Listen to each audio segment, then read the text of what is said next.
참 예수님, 오늘은 5월 6일 부활 제4주간 토요일입니다.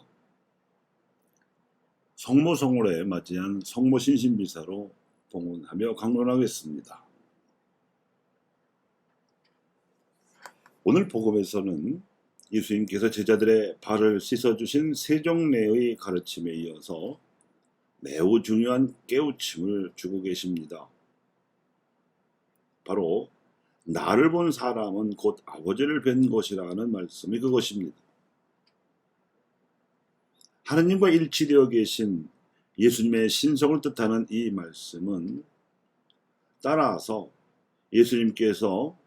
하느님께서 이룩하시려는 구원 사업의 전권을 지니고 계시다는 주장이 됩니다. 이 전권 주장은 당신이 성부 하느님과 일치하여 존재하신다는 신성의 진리와 함께 당신 제자들 안에서 성령을 통해서 신적 권능을 행사하시겠다는 현존의 진리를 아울러 천명하시는 말씀입니다. 그래서 이 현존의 진리는 전권 주장이 뜻하는 신성의 진리보다 더 어마어마하게 들리는 다음 말씀으로 이어집니다. 즉, 나를 믿는 사람은 내가 하는 일을 할 뿐만 아니라 그보다 더 큰 일도 하게 될 것이라는 말씀이 그것입니다. 이는 제자들의 능력이 갑자기 위대해져서 당신보다 더 큰 일을 하게 되리라는 뜻이 아닙니다. 당신이 성령으로서 제자들 안에 현존하시며 일하시겠다는 뜻입니다. 이 현존의 진리는 성부 하느님과 일체하여 계시는 존재로서 당신의 이름으로 제자들이 청하는 기도를 들어주실 수 있도록 중재해 주시겠다는 중재의 진리를 포함합니다. 실로 엄청난 약속을 해주신 것입니다.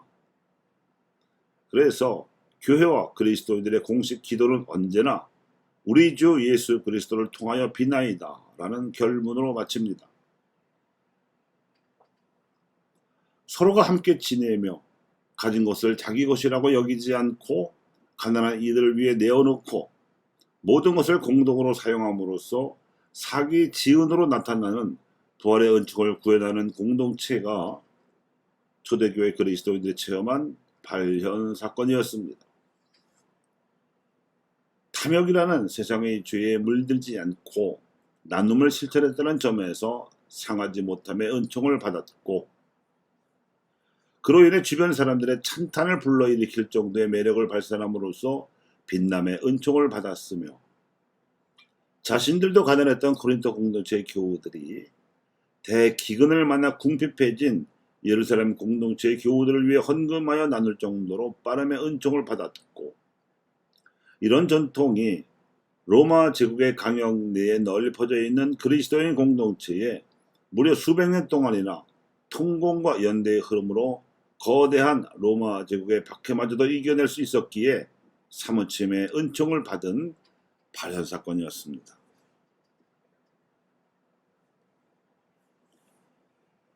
근세 이후 유럽에서 가난아이들에게 복음을 선포하기 위해 노심초사하였던 소수의 선교자들 역시 협동조합이라는 공동체와 사도직을 통해서 부활하신 예수님을 만나고자 했습니다. 이들의 헌신적 창안 덕분에 오늘날 유럽에서 전체 경제 물동량의 10%를 넘는 규모를 차지하게 된 협동조합 공동체들을 통해서 예수님을 만나게 되었을 뿐만 아니라 그보다 더 큰 일도 하게 되었음을 수치상으로도 확인할 수 있습니다. 경제 위기가 닥칠 때마다 자본주의 기업들은 부침을 거듭하는 가운데에서도 유럽의 협동조합 공동체들은 조합원들 사이에 형성되어 있는 신뢰가 작동하기 때문에 매우 안정된 운영을 해왔습니다. 또한 협동조합 공동체들은 자본주의 기업과 달리 수익 창출을 목표로 하지 않고 사회적 공동선에 기여하기를 원하기 때문에 자신들이 이룩한 수익과 수입의 일부를 모아 비영리 목적으로 활동하는 공익단체에 기부하는 전통을 수립했습니다. 사회적으로도 신뢰를 받고 있는 이 협동조합원들이 앞장서면 일반 시민들도 따라하기 때문에 사회적 반향이 큽니다. 사회적 공신력과 호소력에 있어서 유럽 가톨릭 주교단이 움직이는 힘보다 더 크게 보일 정도입니다. 세계적인 환경운동단체인 그린피스라든지 국경 없는 의사회 같은 국제 NGO들의 활동이 그 대표적인 결과입니다. 그들의 공익 활동으로 인해서 지구촌의 공동선이 보호되고 증진되었습니다. 그야말로 예수님의 목소리를 알아들은 양떼의 반응이라 하겠습니다. 또한 유럽이 종교적으로는 쇠락해있는 것 같이 보이지만 사회적으로는 여전히 그리스도교 문화권의 본산임을 말해주는 표지이기도 합니다. 산업화와 민주화가 절실한 아시아 대륙에서 협동조합이라는 공동체와 사도직 활동을 통한 복음화 목표는 종교적으로나 정치적인 갈등을 겪지 않고 산업화와 민주화를 아울러 성취할 수 있는 역사적 표지입니다.